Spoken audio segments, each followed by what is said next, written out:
வணக்கம். திசைகளின் 5 மணி செய்திகள்.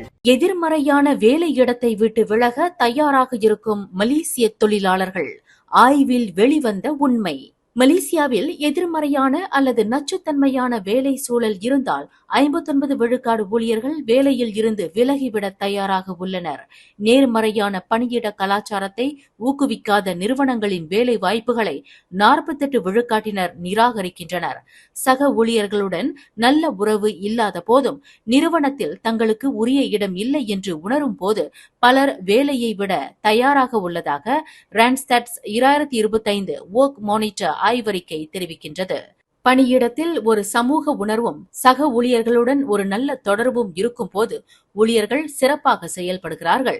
வலுவான பணியிட நட்புக்காக சிலர் குறைந்த சம்பளத்தை ஏற்றுக்கொள்ளவும் தயாராக இருக்கிறார்கள். அலுவலகத்திற்கு திரும்பும் போது பணியாளர்கள் ஒரே குடும்பம் போல இணைந்திருப்பதாக உணர்கிறார்கள்.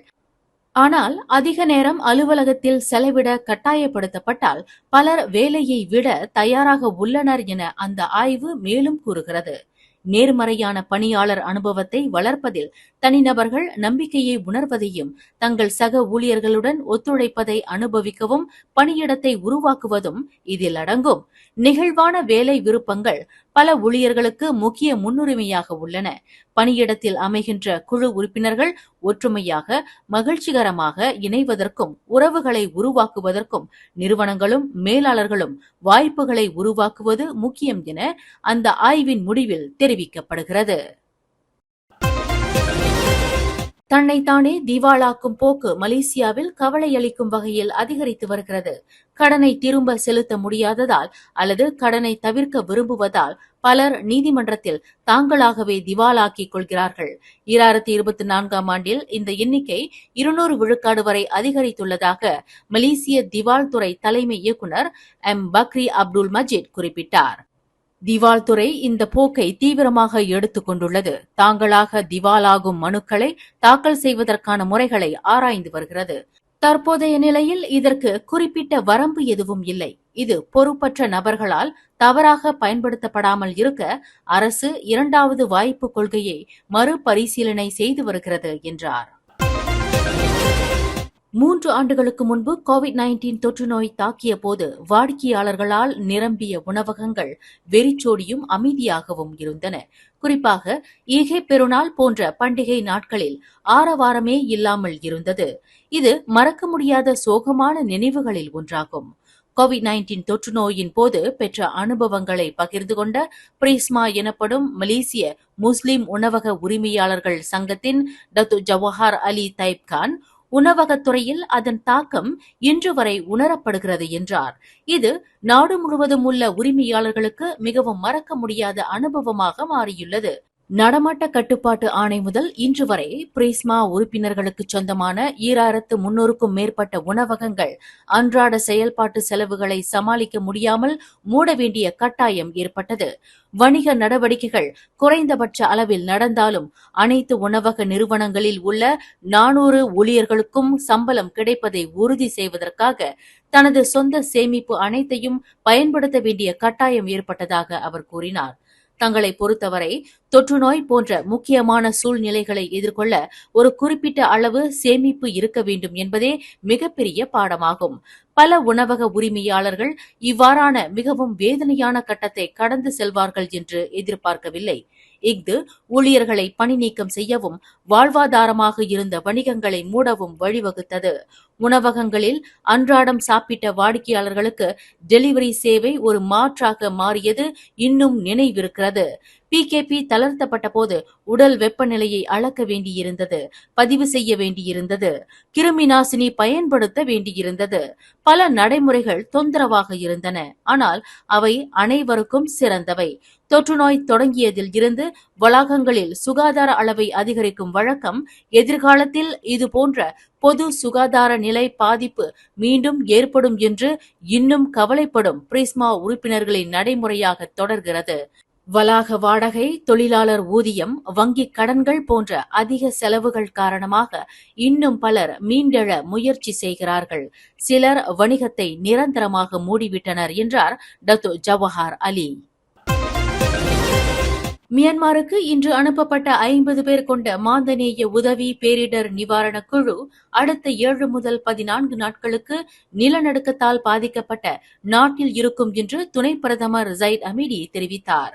மியான்மரில் உள்ள தேவையை பொறுத்து உதவிக்கான காலம் நீடிக்கும் என்று அவர் கூறினார்.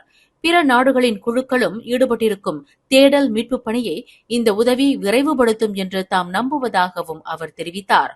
சுபாங் விமானப்படை தளத்தில் மியான்மர் நிலநடுக்க மாந்தநேய உதவி பயண திட்டத்திற்கு பிறகு அவர் இவ்வாறு கூறினார். இந்த குழு 2 டன் லாரிகள், மருத்துவப் பொருட்கள் ஆகியவற்றுடன் சேர்த்து மொத்தம் 33 டன் பொருட்களை கொண்டு செல்கிறது. தேவைக்கேற்ப குழு உறுப்பினர்களின் எந்தவோர் அதிகரிப்பும் திட்டமிடப்பட்டு தீர்மானிக்கப்படும். மியான்மரில் உள்ள பாதிக்கப்பட்டவர்களுக்கு உதவ குடும்பத்துடன் ஈகை பெருநாள் கொண்டாட்டத்தை தியாகம் செய்ய தயாராக இருக்கும் குழு உறுப்பினர்களுக்கு அரசாங்கம் கூடுதல் சலுகைகளை பரிசீலிக்கும் என்று ஜஹீத் மேலும் கூறினார். அரசு நிகழ்ச்சிகளில் ஆங்கிலத்திற்கு முன்னுரிமை அளிக்கும் அரசு ஊழியர்களை டெவான் பஹாசா டான் புஸ்தகாவின் தற்போதைய தலைவர் அசாமி ஜஹாரி கண்டித்ததை ஆதரித்தார் அதன் முன்னாள் தலைவர் அபாங் சலைவுடின் அபாங் ஷோகெரான். அதிகாரப்பூர்வ விவகாரங்களில் ஆங்கிலத்தை பயன்படுத்துவதை ஆதரித்த முன்னாள் போக்குவரத்து அமைச்சின் தலைமை செயலாளர் ரேமன் நவரத்னம், முன்னாள் வர்த்தக தொழில்துறை அமைச்சர் ரஃபீடா அசீஸ் ஆகியோருக்கு பதிலளித்த சலைவுடின், அவர்கள் ஆங்கிலத்தை அதிகமாக புகழ்ந்து நம்முடைய சொந்த மொழிக்கு கலாச்சார அடிப்படையில் வலிமை உள்ளது என்பதை மறந்துவிட்டனர் என்றார். டிபிபி எப்போதும் வலியுறுத்துவது மலாய் மொழிக்கு முன்னுரிமை கொடுங்கள், ஆனால் வெளிநாட்டு மொழிகளான ஆங்கிலம், தமிழ், அரபு, சீனம் போன்றவற்றையும் கற்றுக்கொள்ளுங்கள் என்று அவர் கூறினார். கூட்டரசு அரசியலமைப்பின் 152வது பிரிவு மலாய் மொழியை தேசிய மொழியாக வழங்குகிறது என்றும், தேசிய மொழி சட்டத்தின்படி அனைத்து அதிகாரப்பூர்வ நோக்கங்களுக்காகவும் மலாய் மொழி பயன்படுத்தப்பட வேண்டும் என்றும் அவர் வலியுறுத்தினார். வரலாற்று அடிப்படையில் நாம் சில கூறுகளை கருத்தில் கொள்ள வேண்டும். நாம் முன்னேற வேண்டும் என்பதற்காக மட்டும் வெளிநாட்டு மொழிகளை பயன்படுத்தக்கூடாது என்று அவர் கூறினார். பொதுச்சேவைத்துறை தேசிய மொழியை பயன்படுத்த உத்தரவிடும் சுற்றறிக்கையை வெளியிட்டாலும் 2வது மொழியாக மற்ற மொழிகளையும் பரிசீலிக்கலாம் என்று அவர் மேலும் கூறினார். கா ஃப்ரீ மார்னிங் என்பதனை பகி தன்பு கிரைத்து எனவும், பேக் டு ஸ்கூல் என்பதற்கு கும்பலிக்க ஸ்கோலா எனவும் முதன்மையாக பயன்படுத்தலாம் என அவர் வலியுறுத்தினார். நேற்று ஜோஹர் பாரு தமான் டேச ஹார்மோனியில் உள்ள ஒரு வீட்டில் தனது புரோட்டான் X50 காரை நகர்த்திய போது 1 வயது குழந்தை தனது தந்தையால் மோதப்பட்டு இறந்ததாக நம்பப்படுகிறது. அதிகாலை 2:30 மணியளவில் இந்த சம்பவம் நடந்தபோது 27 வயதான அக்குழந்தையின் தந்தை தனது காரை நகர்த்தும் போது இடது பக்க பின்புற சக்கரத்தில் மிதிபட்டு அந்த குழந்தையின் தலையில் பலத்த காயம் அடைந்ததாக ஸ்ரீ அலாம் மாவட்ட காவல்துறை தலைவர் முகமது சுஹைமி இஷாக் தெரிவித்தார். உடனடியாக குழந்தை சுல்தான் இஸ்மாயில் மருத்துவமனைக்கு கொண்டு செல்லப்பட்டது. ஆனால் சிகிச்சை பலனின்றி அக்குழந்தை உயிரிழந்தது.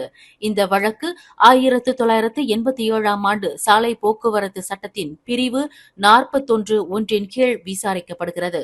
வாகனத்தை ஓட்டுவதற்கு முன் குழந்தைகள், குறிப்பாக சிறிய குழந்தைகளின் இருப்பிடம் குறித்து கவனமாக இருக்க வேண்டும் என்று காவல்துறை அறிவுறுத்தியுள்ளது. பண்டிகை காலங்களில் வாகனமோட்டிகள் கவனமாக இருக்க வேண்டும் என்றும், அவசரப்படவோ அல்லது கவனக்குறைவாகவோ வாகனத்தை ஓட்டக்கூடாது என்றும் காவல்துறை நினைவூட்டியுள்ளது. தலைநகர் ஜலான் துவான்கு அப்துல் ரஹ்மானில் பலூன் வியாபாரியை கோலாலம்பூர் மாநகர் மன்ற அமலாக்க அதிகாரிகள் விரட்டியடித்த சம்பவம் தொடர்பாக காவல்துறையினர் சிசிடிவி காட்சிகளை ஆராய்ந்து வருகின்றனர். இந்த சம்பவம் தொடர்பாக 5 சாட்சிகளிடம் வாக்குமூலம் பதிவு செய்துள்ளதாக டாங்வாங்கி மாவட்ட காவல்துறை தலைவர் அசிஸ்டன்ட் கமிஷனர் ஜுலிஸ்மி எஃபெண்டி சுலைமான் தெரிவித்தார். இதுவரை வாக்குமூலம் மட்டுமே பதிவு செய்யப்பட்டுள்ளது. கைது நடவடிக்கை எதுவும் நடக்கவில்லை. சாட்சிகள் சிசிடிவி பதிவுகளுடன் விசாரணை அறிக்கையை பூர்த்தி செய்து வருவதாக அவர் குறிப்பிட்டார். அபாங் பெலோன் என்று அழைக்கப்படும் சம்பந்தப்பட்ட பெலூன் வியாபாரியின் குடும்பத்தினரிடம் இருந்து ஒரு காவல்துறை புகாரும் பெறப்பட்டுள்ளது. இந்த சம்பவம் தொடர்பாக எந்தவிதமான ஊகங்களையும் யாரும் வெளியிட வேண்டாம் என்று பொதுமக்களை ஜுலிஸ்மி கேட்டுக் கொண்டார். சமூக ஊடகங்களில் அண்மையில் வைரலான சாலை போக்குவரத்து துறை ஜேபிஜே அதிகாரிகள் இரு மோட்டார் சைக்கிள் ஓட்டுநரை தடுத்து நிறுத்தும் காணொலி பழையது என்று தெரியவந்துள்ளது.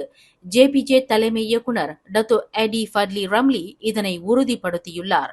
சுமார் 4 நிமிடங்கள் கொண்ட அந்த காணொலி கடந்த 2020ஆம் ஆண்டில் நடந்த சம்பவம் என்றும் சம்பந்தப்பட்ட 2 அதிகாரிகள் மீது ஜேபிஜே ஏற்கனவே ஒழுங்கு நடவடிக்கை எடுத்துள்ளதாகவும் அவர் கூறினார். மேலும் அந்த காணொலியின் பரவலை நிறுத்தவும் தேவையான நடவடிக்கை எடுக்கவும் மலேசிய தகவல் தொடர்பு பல்லுலக ஆணையத்துடன் இணைந்து செயல்பட்டு வருவதாகவும் அவர் தெரிவித்தார். மேலும் செய்திகளை தெரிந்து கொள்ள கீழே இருக்கும் பெல் பட்டனை அழுத்துங்கள். உங்கள் மகிழ்ச்சியை வெளிப்படுத்த லைக் மற்றும் ஷேர் செய்யுங்கள். தொடர்ந்து திசைகளோடு இணைந்திருக்க சப்ஸ்கிரைப் செய்யுங்கள்.